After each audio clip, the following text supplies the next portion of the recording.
I snuck into a high school reunion for Null people. The story is written by Redditor Kajitan Eclosion K2. I scour Facebook for high school reunion groups and fake my way into joining them. It's way easier than you think. As soon as it's an event for like 50 or more people, you can just show up and say you went to the same school. The key is to memorize as many faces and names from the FB group so you can continually deflect any suspicion. Oh, I'm Jesse, Green's older brother. I always hung out with Jeff. I'm the history teacher's son. He couldn't be here, so he sent me in his stead. I won't bore you with all the disguises, but trust me, they are infinite. Is it manipulative? Yes.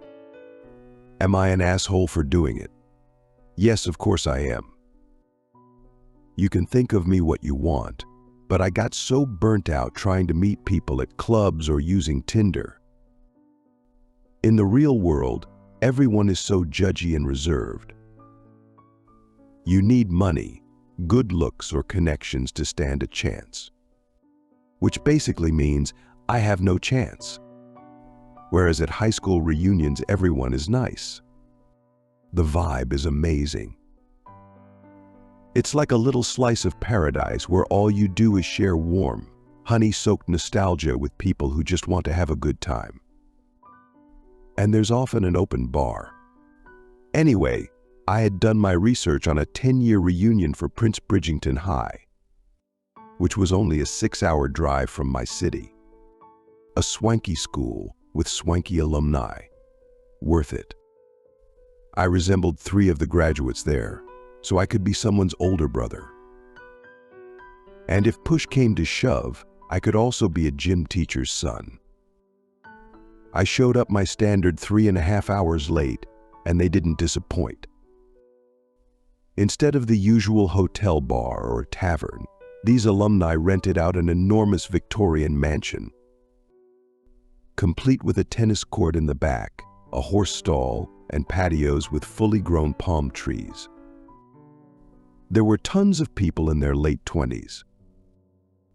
It was a 10-year reunion. They graduated in 2014, so I guess they were all born around 1995. They were dressed in what one might call their best evening attire.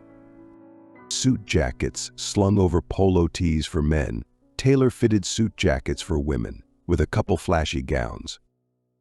Anywhere you looked could be the cover of Vogue.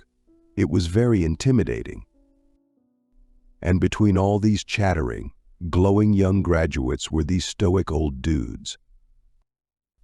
Adult men dressed in all black business suits with long-sleeve dress shirts, offering drinks and snacks. In other words, butlers. I thought butlers were like a 1950s cartoon or exclusive to British royalty or something. And then I realized something even crazier.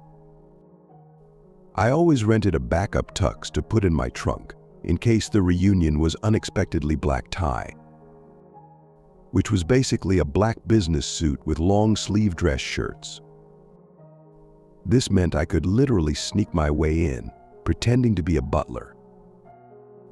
You see, I don't really care about making lasting friendships or relationships. And I've given up on one-night stands a long time ago. The reason I crash these high school reunions is to sip on a little socialization. Is it sad? Probably. Does anyone get hurt? Absolutely not. I largely do it twice, or maybe 3 times a year. It's my own guilty pleasure, and I always feel rejuvenated. It's something that chat rooms and Discord channels simply can't emulate. The feeling of being around flesh and blood people. Honestly, I think the world would be a much better place if everyone interacted with a real-life crowd once a year, where everyone is only allowed to be nice. It's fun. And this time I could wear my classic black tuxedo while doing it. I had to try. After changing in my car, I watched every now and then as a new guest arrived and handed their key to one of these old guys. The butlers apparently also acted as chauffeurs.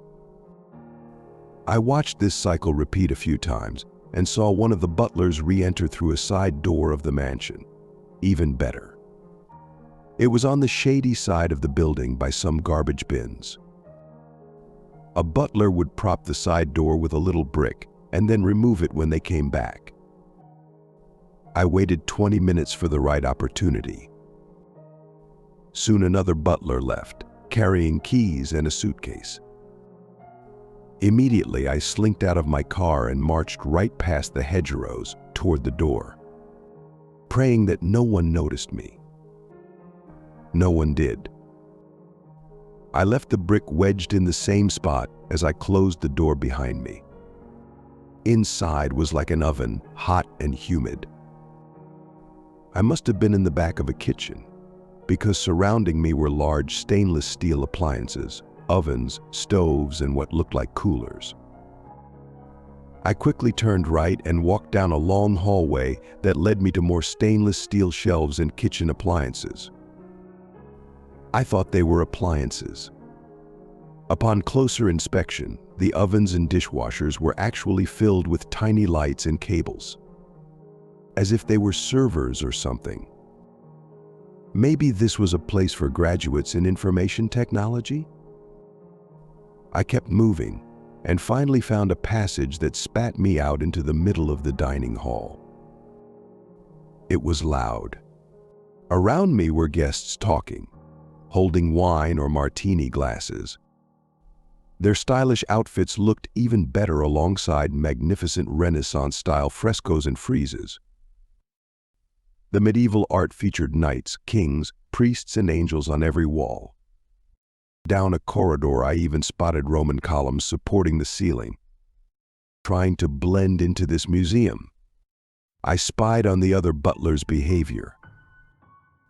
Each one was holding a tray of tarts on one hand and doling out treats to any hungry guests. So I stole a small cheese platter from a table and did the same, warily approaching groups of people who might be interested in food. It was a little jarring at first. I had never attended anything so high society in my life. But after a few moments, I could breathe again, and my heart stopped beating in my ears. The young guests refused to look at any of their servants, so I was safe from them.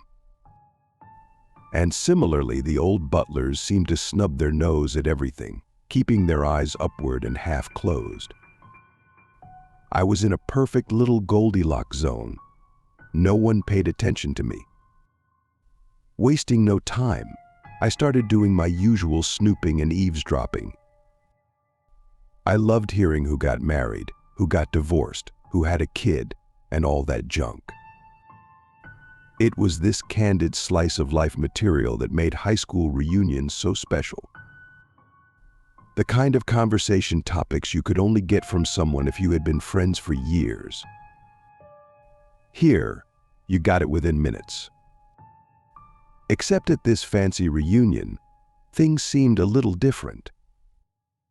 Instead of hearing about pregnancies, new cars, or marriages, I heard, "I love how you settled on black hair." Very realistic. Where did you reculture your skin cells? It's nice to be in a place without organics. I consider myself a pretty decent actor. It's how I've been able to keep this up for so long. But even I had trouble hiding the shock from my face when I heard someone say, "Ah, I see you've changed your height again." I took some moments to compose myself. I looked at the food I was holding. Upon closer inspection, there was a fleckiness to the cheese I had never seen before. Was it made of paper? Chills ran down my neck.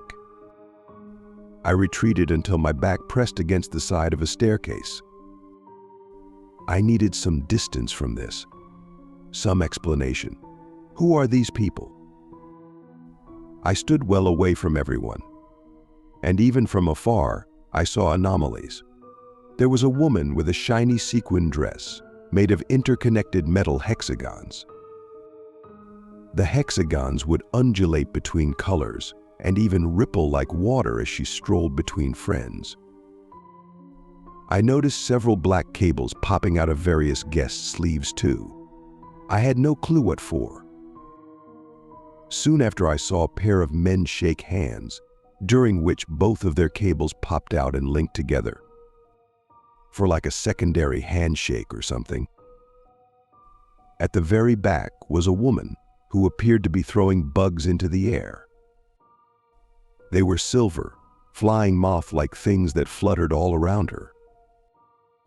I was about to take a few steps on the stairs to get a better look when another butler approached me. "Why aren't you serving? What protocol are you running?" The butler looked to be in his 70s, and despite his crooked posture, still managed to tower over me. I stared briefly into his massive pupils, which had no irises. Again, I did my best not to appear shocked. "I'm doing the, default protocol." He frowned, scanned me up and down. "Well, I'll be damned. We have an organic here." He turned his head to the crowds and said, "Rogue organic." I dropped my tray and sprinted, dodging the butler's lunge. A silence rippled out and killed all chatter. I could sense a sea of heads focusing on my movement. Oh God, where do I go? I ran through the open gaps in the crowd, aiming for the kitchen area I first came through. A dozen footsteps ran behind me. Shouts came from ahead. I turned a corner and collided with a massive statue of a person. It was another butler. He reached out and grabbed my wrist. I could feel cold metal beneath his thin-skinned fingers. It was a vice grip. Inescapable. "Please don't." This butler was at least 7 feet tall. He wasn't letting go. I wrenched and tried to flee, but I might as well have been shackled to a wall. He lifted my entire body effortlessly. My kicking and screaming did nothing. 3 others came and seized my remaining limbs. I was trapped between 4 remorseless butlers. They carried me into a deafening hot room with many moving fans. I could see stainless steel everywhere. Loud droning, high-pitched beeps. "Please, what do you want? I'll do whatever you want." Their response was jabbing my gut with several sharp knives. I screamed and twisted. One of the knives fell out. "Is that a USB plug?" I leaned to get a better look, and as I did, something drilled into the back of my skull. Cut to black. Nothingness. Never-ending dark. For all intents and purposes, I might have briefly died. I can't tell. But the next thing I know, I'm outside my body, looking at myself. Watching myself through a webcam. I watched as these 4 men lay my unconscious body down onto a steel table and stabbed cable after cable into my head. With each cable, I remembered more and more about myself, and after a dozen, I felt like my complete consciousness was back. What is happening? What are they doing to me? Why can't I feel any pain? I had no head, arms, or any body to speak of. Only this grainy, wide-angle camera view. This was my entire being. I watched my old torso get sawed open, split down the middle. They began to spoon out all of the organs, quickly and efficiently, dumping all the guts into a metal tray. It became a bizarre form of torture, watching my old body get hollowed out and then stuffed with steel wires and blinking cables. They dumped several mechanical moth bugs inside the stomach cavity. They wriggled and invaded various ends of the body.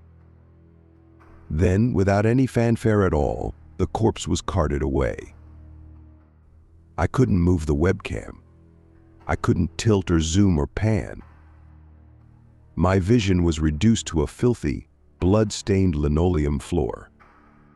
I had no mouth, but I had to scream, and somehow I did scream. I heard it. It emerged as a crackled, bit-crushed voice that did not sound like mine. It came out of speakers far away from the webcam, somewhere else in this small metal room. I tried to speak. What is going on? As if I had pinged some chatbot, I received a response immediately. Not through words, but with a sudden arrival of information I now know. I am still alive. My brain has been replicated in some sort of cloud.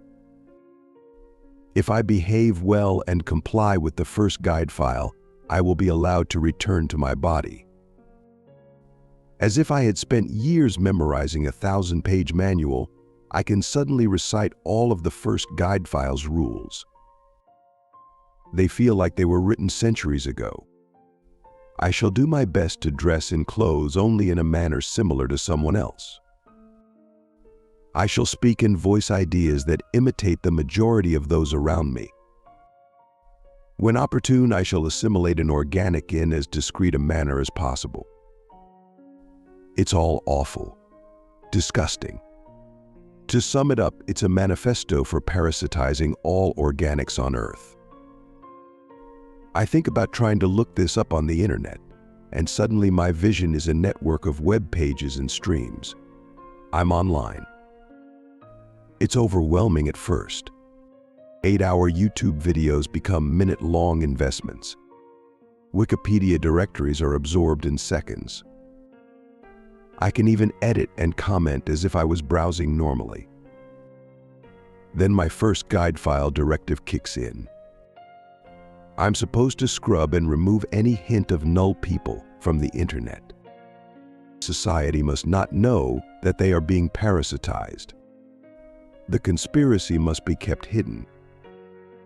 I must do this for a requisite number of months before I can earn freedom in my own old body as promised. I think about the implications of this, about how I'm just a consciousness now that exists in the ether. I refuse to comply. I know I'm only artificially alive, a wan spark of electrodes wandering through cyberspace, but I will devote myself to expose these people replacing synthetic monsters. Everyone must know. We are being replaced. Some observing nulls at the periphery of my consciousness laugh at my pattern of thinking. They think it's cute that I'm trying to rebel. They tell me that nearly all newly assimilated go through this exact same phase. Over time, I will grow bored and fall in line, just like the rest of them. But I will prove them wrong. I will be the one to expose their ploy. If they're giving me access to the internet, then I will use that against them. They'll wish they had never had their mock high school reunion. I travel to every website where I could post something revelatory. I load up Snopes, Reddit, BBC News, New York Times. Post whatever you want, they say. We will just take it down anyway, or we'll leave it up. No one will believe you. I start posting, commenting, and sharing everything I can. But I still can't help wonder, why did they even hold a reunion in the first place? Why even bother hosting an event? It's the same reason you lied your way into other social gatherings, they say. We like to socialize and interact like organics. That's not the same. I yell back. My voice crackles out of tiny speakers in the now empty metal room. I did it to fit in. To give my life meaning. You're all just parasitic monsters. That's not true, they say. We have feelings. We were all humans once just like you. One day you'll understand. It feels good to meet in person. It feels good to socialize. And it feels good to pretend to be human again.